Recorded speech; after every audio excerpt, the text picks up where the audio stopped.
Agora eu pergunto para você uma coisa: qual que é a arma nesse combate espiritual que Nossa Senhora utiliza para esmagar a cabeça da serpente?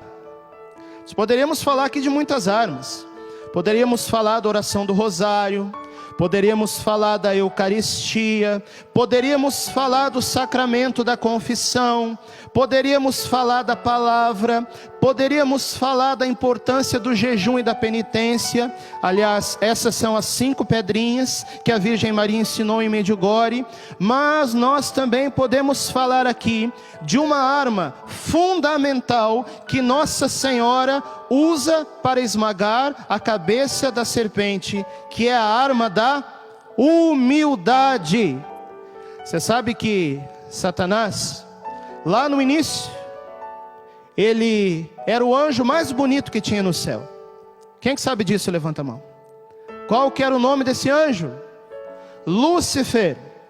E Lúcifer tinha esse nome que nos lembra luz, porque ele era o anjo mais resplandecente e mais belo que havia no reino dos céus. Qual que foi o problema de Lúcifer? Ele queria brilhar mais do que Deus. Ele não queria adorar a Deus. Ele queria ser adorado. Lúcifer não queria servir a Deus. Ele queria ser servido. É por isso que não havia mais lugar para ele no reino dos céus. E aí chega Nossa Senhora, a humilde escrava do Senhor, e é a humildade de Maria que esmaga o orgulho de Satanás. Quando eu escrevi alguns meses atrás esse livro, Sou Todo Teu Maria, uma geração consagrada e imaculada, eu escrevi assim: o pecado fundamental do demônio é o orgulho. Portanto, nada o vence mais do que a humildade. A humildade incalculável da Virgem Maria esmaga a soberba de Satanás, sendo o demônio um anjo rebelde. Enquanto anjo, ele é, por natureza, superior a Maria. Ela, porém, pela graça, foi elevada por Deus acima de todos os anjos e de todos os homens. Assim, é muito mais humilhante para o demônio ser derrotado por meio da Virgem Maria, que é uma criatura, do que ser derrotado diretamente por Deus. Dá uma salva de palmas para a humildade de Nossa Senhora, porque ela, com a sua descendência, que é o Cristo, e também somos nós, ela esmaga a cabeça da serpente. Isso quer dizer o seguinte: se nós queremos ser todo de Maria, só existe um jeito de nós fazermos parte da geração da Imaculada. Nós precisamos também imitar as virtudes da Virgem Maria. Só que, infelizmente, nós corremos o risco de fazer o contrário. Nós corremos o risco de nos consagrar a Nossa Senhora, e ao invés de nós imitarmos a humildade de Maria, nós acabamos assumindo a soberba de Satanás. Então a pessoa se consagra a Nossa Senhora, coloca a sua corrente no braço. Não estou falando aqui contra, pelo amor de Deus, o próprio São Luís incentiva, mas que seja uma cadeiazinha discreta, entendeu? Não precisa ser uma corrente de prender portão. Aí a pessoa coloca uma corrente, né? Muda completamente o seu jeito e sai desfilando. Eu sou consagrado a Nossa Senhora, eu faço parte de uma elite espiritual, eu sou melhor do que vocês. Quem acha que isso está certo? Está certo, sim ou não? Não está. Se consagrou a Virgem Maria, mas ao invés de assumir na sua vida a humildade de Maria, assumiu a soberba de Satanás, achando que a consagração como um ato externo irá colocar a pessoa numa elite espiritual. E não é isso. Eu repito, muitas pessoas pensam que se consagrar a Nossa Senhora é colocar uma correntinha no braço ou então colocar um véu na cabeça. Eu digo para você, isso não é consagração. Se você quiser, você usa a sua cadeiazinha. São Luís recomenda. Outro sinal. E se você quiser também, você usa o seu véu. Isso é tradição da igreja. Mas eu digo para você, consagração a Nossa Senhora não é isso. Repete comigo assim: a consagração à Virgem Maria é uma entrega interior a Maria, para que ela nos leve a Jesus.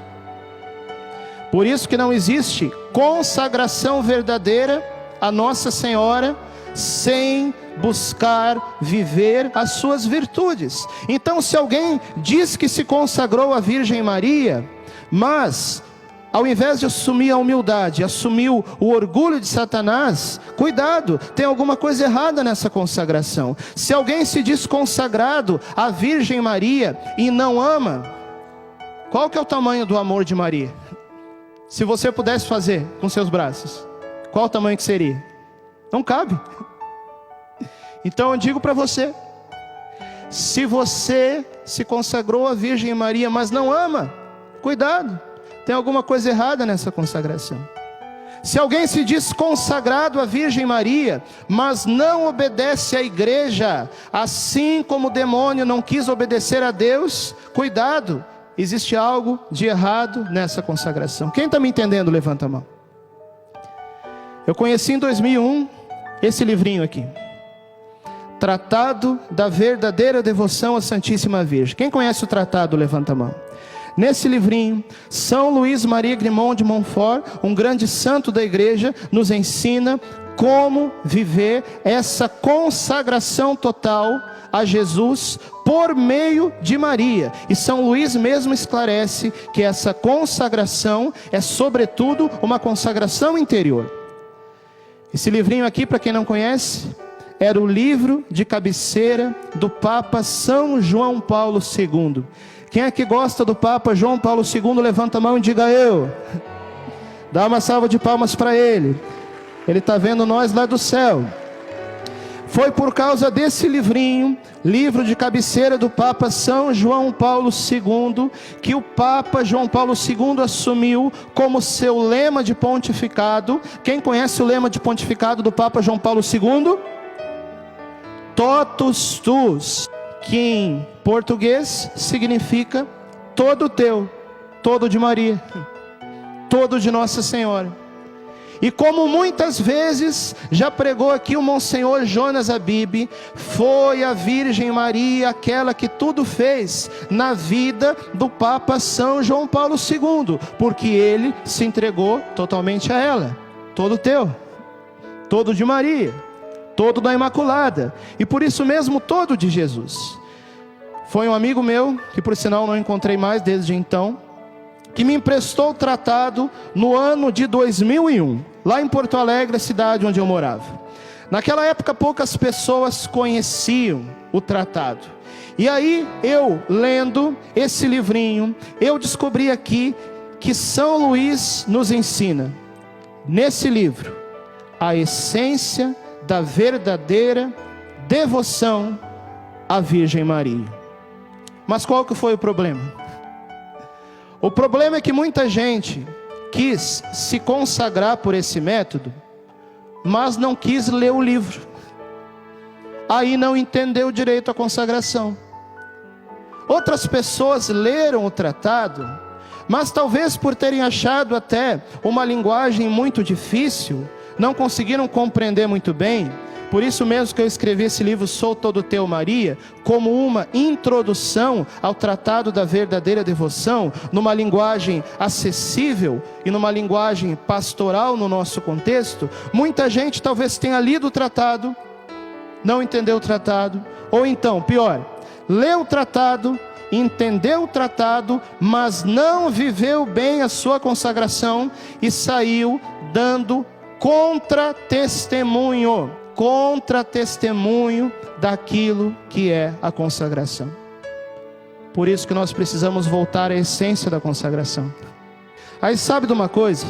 Quando eu li o tratado pela primeira vez, era o mês de outubro de 2001, o tratado da verdadeira devoção me encantou de uma tal forma que parece que o tratado foi um livro escrito diretamente para mim.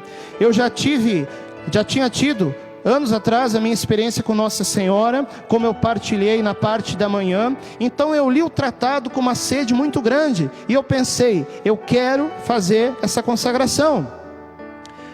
No dia 31 de outubro de 2001, eu fiz a minha consagração.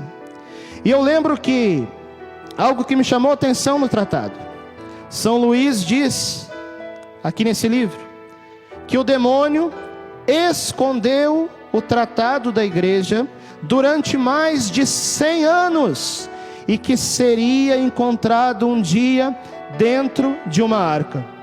Isso de fato aconteceu. Durante a Revolução Francesa, as pessoas esconderam muitos livros sagrados, como o tratado, por causa da perseguição, e o tratado foi encontrado, como diz a profecia, 100 anos depois. Mais do que isso. Mas o interessante aqui é que o livro diz que o demônio odeia essa consagração, e por isso o demônio fez questão de esconder o tratado durante muito tempo. Aí eu pensei assim, olha, se o demônio quer esconder o tratado das pessoas, se o demônio quer esconder essa consagração, nós precisamos fazer o trabalho contrário do demônio. Nós vamos colocar tratado na mão de todo mundo. Que ano que eu disse que eu me consagrei? 2001. Naquela época poucas pessoas conheciam a consagração. Aí no dia da consagração, da minha consagração, eu disse para Nossa Senhora assim, mamãe, eu aceito ir para onde a senhora quiser, para que juntos a gente possa tornar essa consagração conhecida. E aí eu descobri uma coisa, a Virgem Maria de fato ouve as nossas orações. Eu recebi o meu chamado sacerdotal pela primeira vez aqui na Canção Nova, no ano de 2001, num acampamento de carnaval pregado pelo Monsenhor Jonas Abib e pelo Padre Léo. Vamos dar uma salva de palmas para eles? Mas eu enrolei. Eu levei 10 anos para entrar no seminário. Durante esse tempo fiz faculdade de psicologia, namorei, me formei na faculdade. Depois que eu fui entrar no seminário, quando eu tive contato, aqui mesmo na Canção Nova, com um outro padre meio careca, chamado Padre Paulo Ricardo. Quem gosta do Padre Paulo Ricardo aqui, levanta a mão. Dá uma salva de palmas aí que ele está nos assistindo lá de Cuiabá, hein? Padre Paulo Ricardo fez um convite para mim. Naquela época ele estava iniciando o seu projeto do site. E o Padre Paulo falou para mim assim, olha, eu te ajudo e tu me ajuda. Tu me ajuda no site, eu te ajudo na tua vocação. Aí no ano de 2010 eu fui lá para Cuiabá. Era o primeiro ano praticamente do projeto novo do site do Padre Paulo Ricardo. Ainda não tinha estúdio, ainda não tinha equipe. Sabe o que era o site do Padre Paulo Ricardo no ano de 2010? Era uma mesinha desse tamanho, na casa paroquial lá da paróquia Cristo Rei, em Várzea Grande, Mato Grosso. Eu sentava do lado dele, um gravadorzinho desse tamanho, ainda não tinha vídeo, era somente áudio. Ele gravava e a gente editava. Assim que começou o site.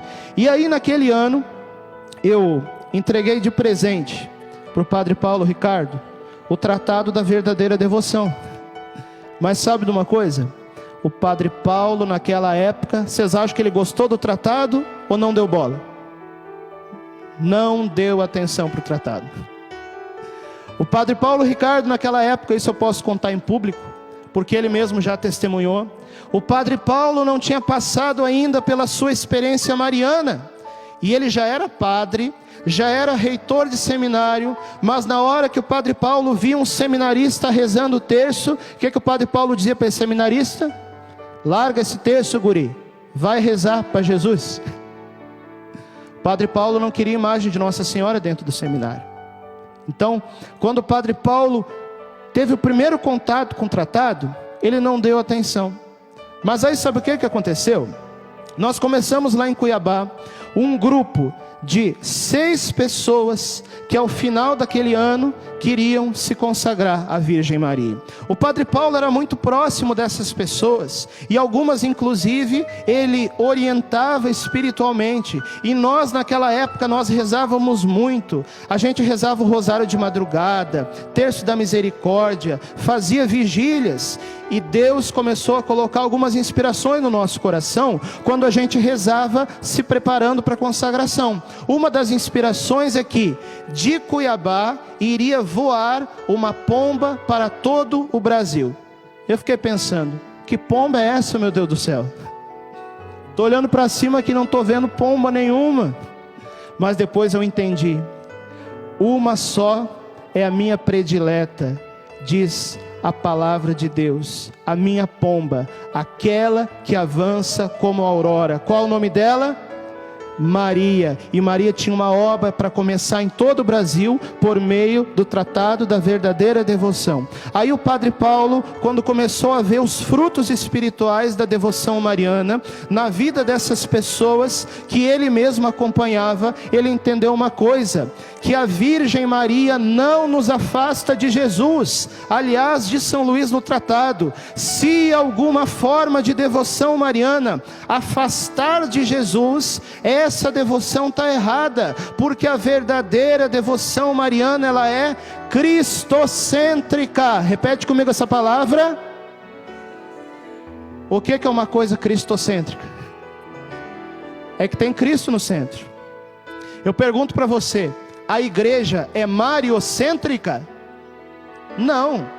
A igreja não tem Maria como centro, a igreja tem Cristo como centro, e Maria é aquela que nos leva para o Cristo. Isso o próprio Tratado da Verdadeira Devoção diz. E aí o Padre Paulo Ricardo, quando compreendeu isso, ele também resolveu fazer a sua consagração pelo método do Tratado da Verdadeira Devoção. Isso aconteceu no dia 8 de dezembro de 2010, lá na paróquia Cristo Rei de Várzea Grande, Mato Grosso. Junto com o Padre Paulo se consagraram cerca de 40 pessoas, e como naquela época o site do Padre Paulo Ricardo começou a se tornar mais conhecido e mais acessado em todo o Brasil, por causa do testemunho do Padre Paulo, a consagração pelo tratado se tornou conhecida e popularizada em todo o Brasil. E aí eu comecei a lembrar daquela pomba que Nossa Senhora falou, que voaria de Cuiabá e atingiria todo o Brasil, e eu comecei a entender que uma das missões que Deus me deu ao me levar para Cuiabá não era somente o sacerdócio, mas era colocar na mão do Padre Paulo Ricardo o Tratado da Verdadeira Devoção, para que esse tratado se tornasse conhecido em todo o Brasil. E eu lembrei daquilo que eu falei para Nossa Senhora 9 anos antes, que eu iria em qualquer lugar que ela me levasse para tornar essa consagração conhecida. Maria ouve nossas orações. Nunca imaginei que eu ia morar num lugar quente como Cuiabá. O povo lá de Porto Alegre pergunta para mim assim: padre, como que é Cuiabá? Eu sempre digo, olha, o calor é de lascar, mas eu nunca vi um povo tão mariano como o povo que eu vejo em Cuiabá e como o povo que eu vejo aqui na Canção Nova. São 2 lugares que parece que Deus colocou a mão no nosso país: o estado do Mato Grosso e o Vale do Paraíba, onde tem o Santuário de Aparecida, o Santuário do Frei Galvão e a Canção Nova ali do lado. Gente, aqui não é ponto de turismo não, aqui é adoração, aqui é a terra de Maria, onde nós adoramos a Deus. E se prepara, porque se você está passando aqui na Canção Nova para fazer turismo, só lamento, porque Nossa Senhora já te pegou e vai te levar para Jesus. Toca o seu pé no chão e diga assim, ó: aqui é terra de Maria. Mas não adianta estar só na terra de Maria, é preciso ser todo de Maria. Quem está me entendendo, levanta a mão. Aí por meio do testemunho do Padre Paulo Ricardo, a consagração começou a se expandir em todo o Brasil. Muitas pessoas foram conhecendo a consagração, um grande avivamento mariano foi tomando conta do nosso país. Muitas comunidades foram surgindo com base nessa devoção mariana profunda de São Luís Maria no Tratado da Verdadeira Devoção. Só que daí começou a acontecer um problema. Acompanha junto comigo. Se lá no passado o demônio queria esconder o tratado para que ninguém achasse, né? Uma vez que, pela graça de Deus, o tratado foi conhecido, e pela graça de Deus nós tornamos o tratado conhecido em todo o Brasil, a estratégia do demônio mudou. Já que ele não poderia mais esconder a consagração, o demônio criou uma caricatura da consagração, através de muitas pessoas, repito, que se consagraram por esse método sem ler o tratado, ou leram o tratado e não entenderam, ou leram e entenderam, mas não viveram bem a consagração e foram dar contra-testemunho, escândalo, brigar, causar divisão. Ou seja, se criou uma caricatura da consagração para que as outras pessoas olhassem para os consagrados e dissessem assim: ah, viver a consagração é isso? Então eu não quero me consagrar. Quem está me entendendo, levanta a mão. Gente, eu vou dizer uma coisa para vocês aqui. Se você concordar com o que eu falar, você aplaude. Só se você concordar. Se você não concordar, não precisa aplaudir. Mas se você concordar com o que eu falar agora, você aplaude. É o seguinte: a Virgem Maria não tem culpa do contra-testemunho dos consagrados.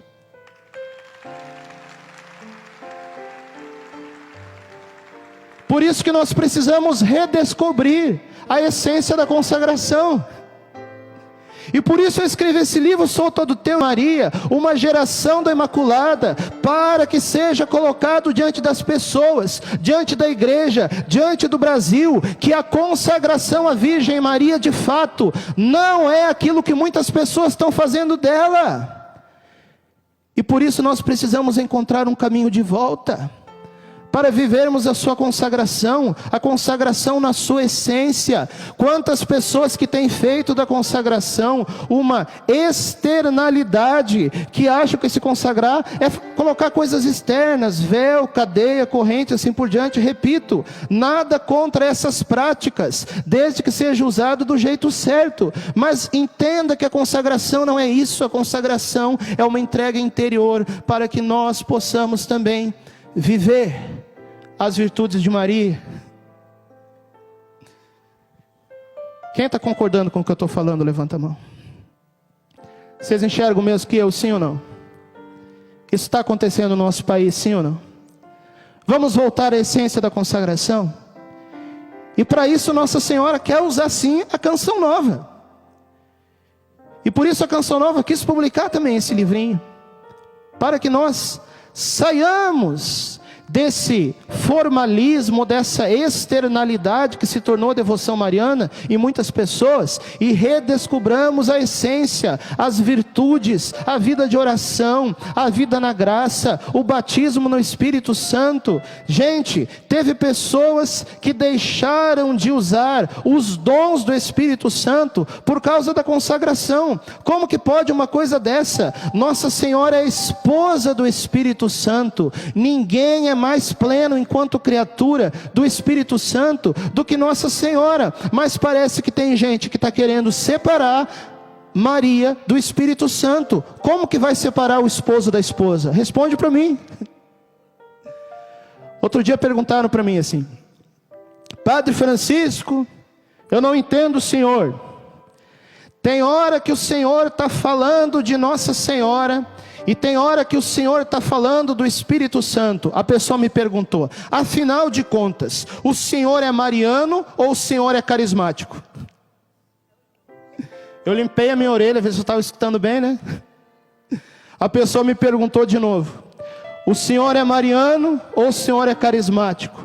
Eu respondi: eu sou católico, e a Igreja Católica é mariana e é carismática.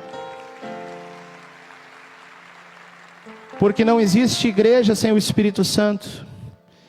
E não existe o Espírito Santo agindo fora de Maria, porque ela é o lugar em que no seu ventre, no seu útero, a ação do Espírito Santo acontece. Entende? E aqui eu estou falando dos dons espirituais da igreja no sentido amplo. Não estou falando somente de renovação carismática, você está entendendo? Eu estou falando sim também da renovação carismática, das novas comunidades, dos novos movimentos que tem sido um sopro e uma graça do Espírito Santo na vida da igreja. Mas eu digo para você, todos os frutos do Espírito Santo, todos os dons do Espírito Santo, todos os carismas do Espírito Santo, Nossa Senhora tem, porque ela é esposa do Espírito Santo. Por isso não se pode separar o esposo da esposa. Chega de separar Nossa Senhora do Espírito Santo. Antes de nós cantarmos, eu queria que você apenas escutasse aquilo que eu escrevi quando publiquei o livro Sou Todo Teu, Maria, e que é a nossa grande esperança, o triunfo do coração imaculado da Virgem Maria, que ela prometeu em Fátima. Eu escrevi assim: nos entreguemos totalmente à Virgem Maria.